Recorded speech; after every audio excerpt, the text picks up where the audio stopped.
My name is Nicholas Gallegos. It is Nicholasgallegos. I've been a stay-at-home parent, excuse me, for about 5 or 6 years total. It's been on and off. Sometimes working. I wouldn't necessarily call it odd jobs, but just jobs in between, ones that were kind of meaningless. A typical day for me, wake up and would most of the time get everybody ready. The kids ready for school during the week. Chantel gets ready for work. And then for the last 3.5 years or so, at the most, I've been going to school. And I was doing that when I'd get everybody off to where they needed to be. And then now it's regular work. And I do that up until the time kids get done with school, and a couple hours after they get done with school, Chantel would get home from work, and then dinner, and which I would make, and then also get the kids ready, bedtime, all that homework done, and then I usually stay up a little bit later too to get a little extra work done. It's more challenging when they were younger.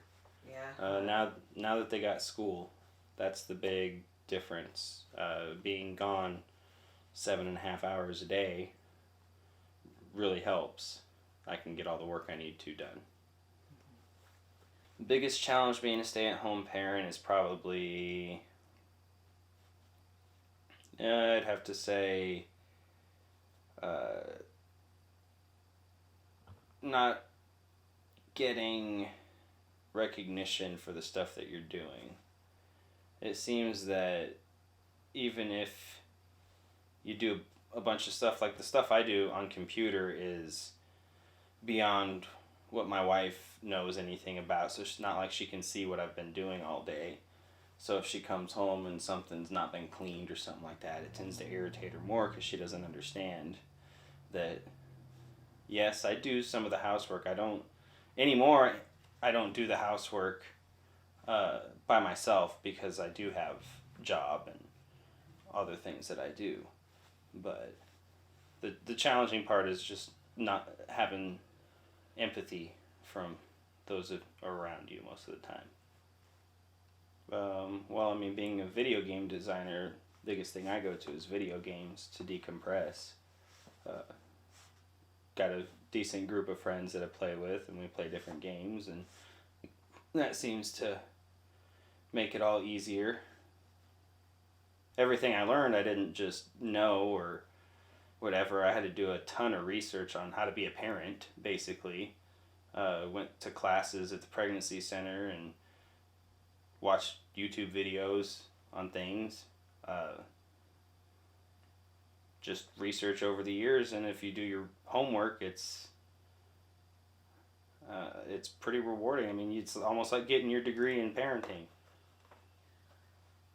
You get to see your kids be the ones that everybody says they're so well behaved, even though you think to yourself for half a second, oh yeah, out in public they are, but when they're at home they can decompress. When my children are out in public with other people, they behave very well.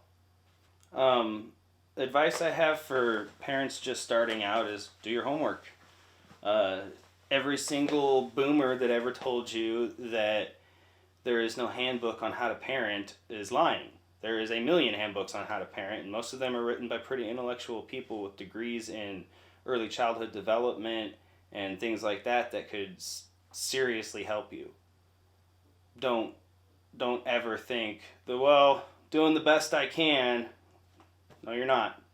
If your child is out there misbehaving and you feel like you have no energy and run down and don't know what to do with your life, that is not success. And success is something that you can achieve being a stay-at-home parent, regardless of how many kids you have, what your money situation is, what your marital situation is. There's a way to do it. It was not easy, and during the times that I was a stay-at-home parent, it wasn't always ideal situations for me either, with a home or with my spouse or with my kids or with money. And I just kept going and eventually it did get better.